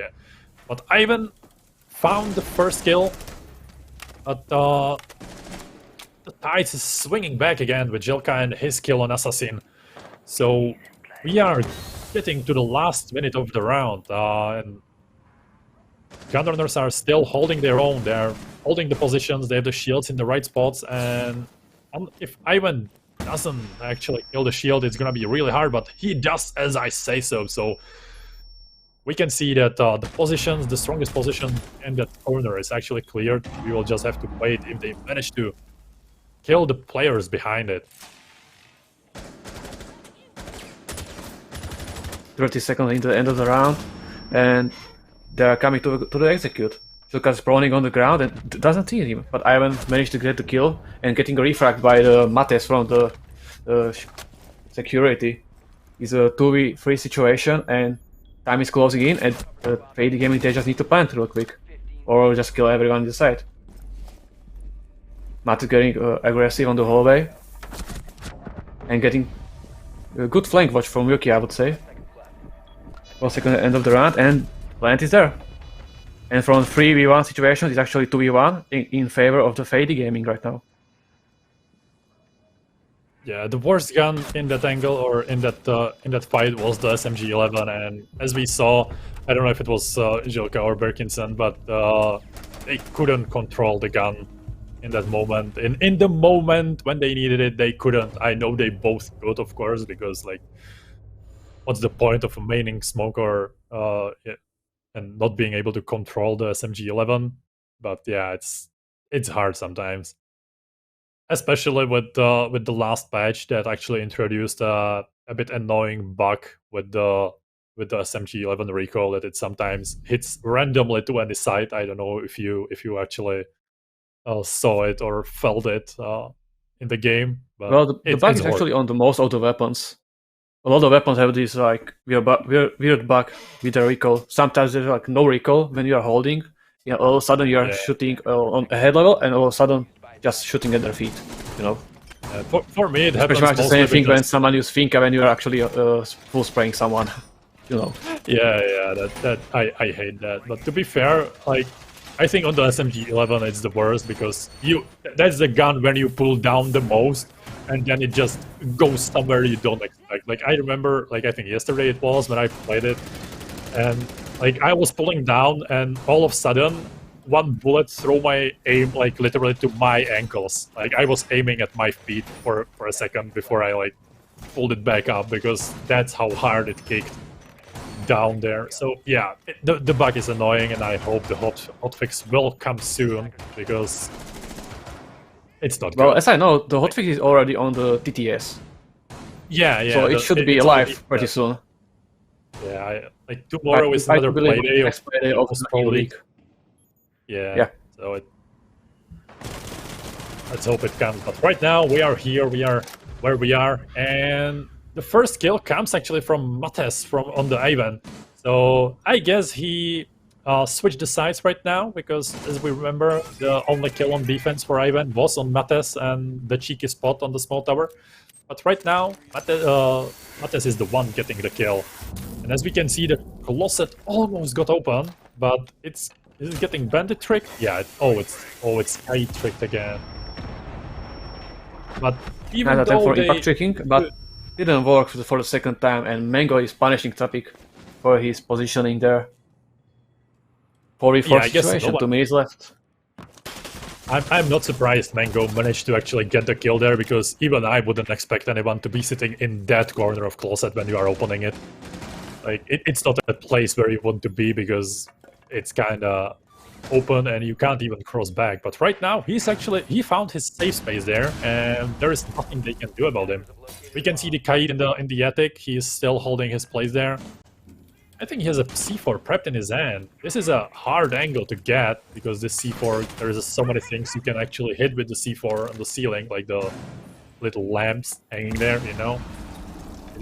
It's a hateful spot, but still. You can make it if you're lucky. And we can see that he's still sitting there with the C4. Okay, he finally put the gun in his hand, but still, we have a minute till the end, and 4v4 situation. That's something we haven't seen for a while. Yeah, we actually saw Yuki taking care of the frost trap this round with a Maverick on big window when he rappelled upside down. It was actually funny to see. That's good thinking from him. I think he will have bad dreams about frost mats today. But we can see that I don't know if it's Yuki, I think, on the window in the games, and just rappelling there, and Mango might actually try to go for the plant, because there might be no one that actually can get him. But they need to start moving, because it's only 30 seconds, and Zemiak is getting the kills with his SMG. But the next one to fall is actually Jilka in the attic, and his Kaid, and the plant is going down. Mango is probably planting in the games, but he's getting down, and it's 2v2. So the situation got back really, really fast, and we can see that actually Mates is going for the kills, and Berkinson is the last one to get the ward in this one. From the ground with his shotgun, there is not much you can do against it. Okay, in the end, it was not from the ground. confirming. I wanted to say confirming the round. Matt is a really good play. He killed actually the planter there, and that took throw away the Fadee game really away, and all of a sudden the round was pretty much on the edge for them. Then we managed to get another great kill and pretty much confirms it. That's true. And we have the match point for Gunrunners, which is actually, in my opinion, a bit unexpected. I kind of saw the Fadee team as the one that should be in this position. But right now it's the other way around. And as we can see, Gunrunners are actually not slowing down. They hold the defense really, really solid. Like, they are not playing aggressive. The most aggressive player was Mates and his Jaeger, where he actually, I think the deepest roam of them all was White Stairs. So that tells us a lot on how they take the defense. They just wait for the enemy and hold their angles. Yeah. Everything you said was correct.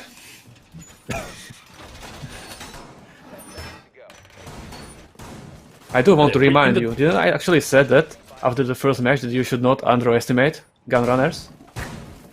Yeah, you said it, and I can say you are correct. Thank you. I appreciate that.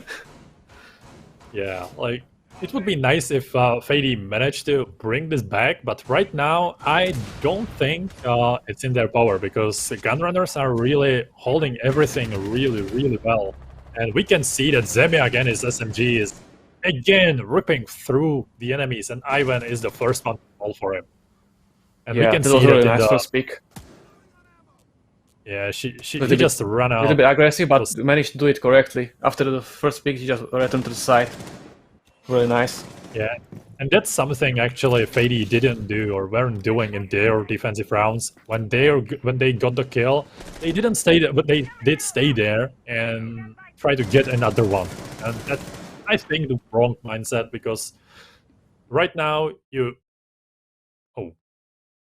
Okay. Well, that's unfortunate. It's unfortunate. I think we lost the signal on our observer. Let's hope we get it back soon. Oh. Did the observer get out? Did he crash? Or not? No, okay, that's just... Okay, so we have a bit of a technical difficulty. Let's hope it's only with the stream, not with the match itself. It would be unfortunate to rehost right now.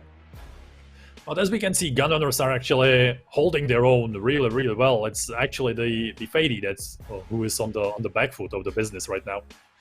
And yeah, the only way for Fadee out is actually we got the feed. Let's continue. The rest of the 2 rounds.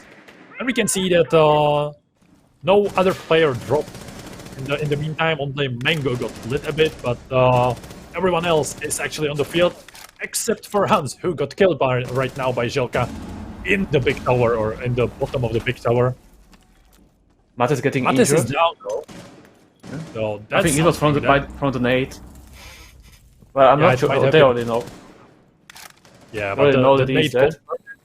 And right now it's 3v4. Another nade will be flying in, but we will see if it actually finds anyone, because right now Gunrunners are again just holding their angles and waiting, because that's what they set themselves to do. And we can see that the Kaid is the next one to fall. One guy's in freezer, they know about him. We can see that they try to nade him, and Mango actually finds another kill on Zemiak, which is the best gun in the field right now, or at least best player on the field right now. There will come the smoke, and it actually can get the Mango because he's really low, so only one tick might kill him, but Mango is the one that's actually getting the kill, and now he's going for the plant. We can see that the smoke in the hands of Berkinsson is trying to flank it, but the plant went down, and they have the strong position now because they want to... Well, they can just hold it and wait. Like, the smoke canister will not do much. They can just catch you off guard or force you to push somewhere else, but other than that, the smoke is really in an unfortunate situation. Yeah, he's gonna be really tough. They're holding off angles on him, and I don't know if he can do this, but well, whatever. He's a 6-5, and there's a last round in the match coming here. Well, it's nice to get the, you know, the full joy of the match, like all 12 rounds when we can have them. And we will see if these teams will actually get the tie, or if Gunrunners manages to get the last round. Is a laundry defense again for them, so they probably know what went wrong and what to do better. And we can see that Zilka is actually changing the things a bit and bringing Mozzie, so that might be nice. But okay, the 6 pick is coming. Ooh. Oh, on Capcan. Okay, nice I to see, like I would this say. one. Yeah, I like this one. Good gun, good operator, good gadget, as I said. And as we saw before, they are trying to force Fadee to actually play till the times runs out. So they need to rush in the last 20 seconds. And that's the moment when Capcan Trap can actually decide if you are going to win or not. Yeah, And that's also correct. and also the nice thing right now about the change in the shared pool of reinforcements is that Capcan doesn't need to reinforce anything. You can just yeet around the map and place the Capcan traps in the most convenient spots, in the places you would not expect them to be, like in the entry on the other side of the map. And that's something that can also throw you off guard really, really easily. Yep. So the round started. This is the last time. I mean, the last round. Sorry, I apologize. And pretty much everyone is on the side. So I expect there's gonna be a quick roam clear. Like they'll just check it drones, or either they will just execute right away. Yeah, we can see that Iron right now has a drone right in front they of know. Matt is almost getting the hands, but it was really unfortunate. There could be a nice pick for the open frag, but didn't manage to get anything. It was a bit of a whiff from both of the players. They both got kind of surprised, I think, that they found anyone so close to them. And none of them managed to actually land any shots. Only Mates is actually the one that got hit from somewhere, but I'm not sure from where. But Berkinson is the first one to actually get a kill. And we can see that he's actually... Is he down? Oh yeah, he's down. Okay. Yeah. Let's see if the Jan actually knows. I don't think he does. He might He knows. He saw the blood on the floor. Okay, nice one. Nice one to trade for there. Also, he played it smart. He didn't peek it, because if he did, he might get refragged so easily. And so he just tried to get the kill as safe as possible. Right now, we can see that Mates is playing inside of the blue. And he might get pushed from there, but we will see how Fadee actually manages to push the side right now, because all of the 4 players are hunkered down in there. And even though we have nades and everything on the side of the Fadee, their position is not strong right now. Yeah. It's actually really unfortunate that Berkinson decided to barricade the laundry door. That's what actually cost him his life. Otherwise, Yuki would not push that close on him.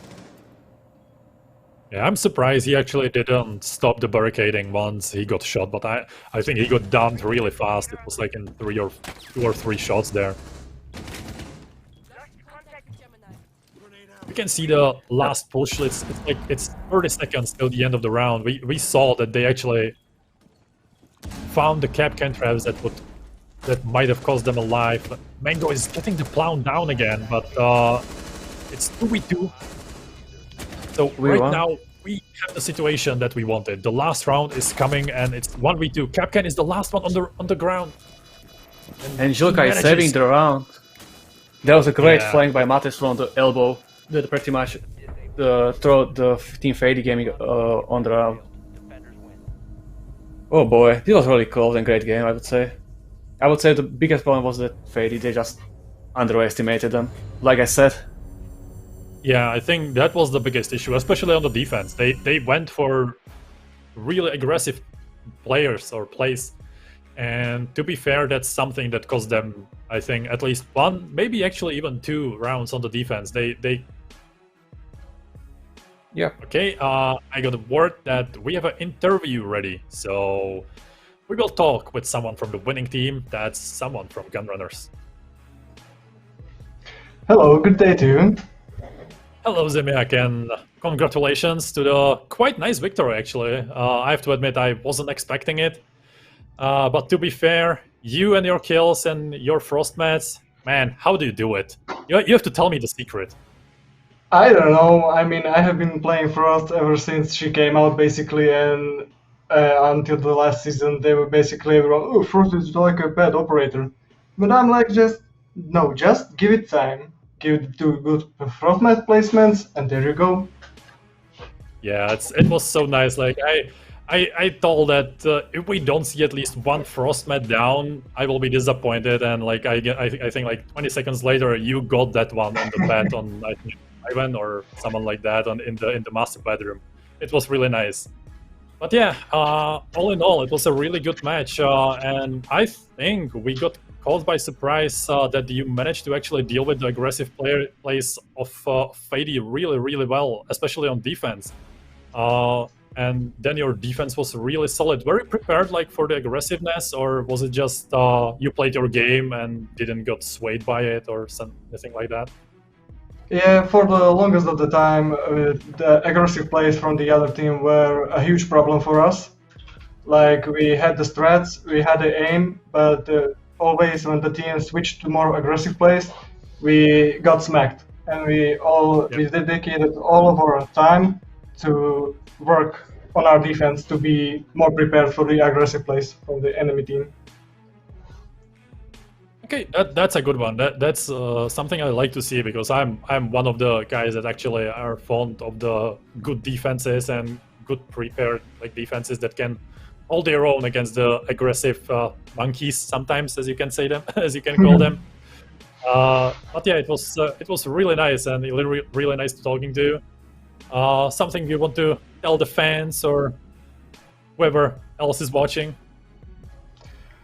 I don't know, I wasn't even hoping that I would end up on the interview, so thank you for being our fans, I guess. That's good. It really catches me off the guard this time. Don't worry, I hope we will see more of you in the interviews, because it would be really nice to mix things up and make Fadee actually work their asses off for the winners, for the winnings, because right now they are on the back foot and they need to show us their skills. You already showed it, and I hope you will in the next matches also.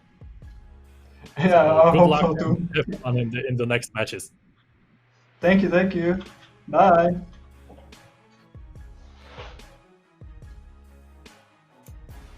Okay, so there you have it. If you want to play Frost as well as Zemiak, you just need to play her since she came out. That's all. That's all the secrets there. And right now we have the second match behind us. What do you think about it? I want to hear all your opinions right now. Well, what can I say? I said that you should not underestimate them, and I would say predictions were wrong. A lot of people actually predicted that Fadee gonna take the win, but no. Gunrunners said otherwise. They take it. They punish them for their mistakes and aggressive play. They were really greedy, Fadee. So that's it. There you have it. Yeah, from what Zemiak said actually, it's something that Fadee maybe wasn't counting on, and that's that Gunrunners actually were preparing probably really hard for something like that, for the aggressiveness, for the aggressive pushes, for aggressive attacks and defenses. Because from what he said, it looks like he actually really got, or they really got together and tried to deliver strats that will work effectively against these types of teams. So unfortunate for Fadee, but really fortunate for Gunrunners. And even though I didn't predict this outcome, I'm really glad to see it. Yeah, that's correct. 100%. But yeah, I guess this is all for today. We have our 2 matches behind us. Both were on Oregon. Let's hope that next week will bring another maps. And let's hope it will bring more of this brilliant Siege plays, because it was really good. And I can't wait what the season will show us more, or will show us next. But yeah, see ya in the next week, and enjoy the rest of the evening. Yeah, thank you for sticking by, and have a great day.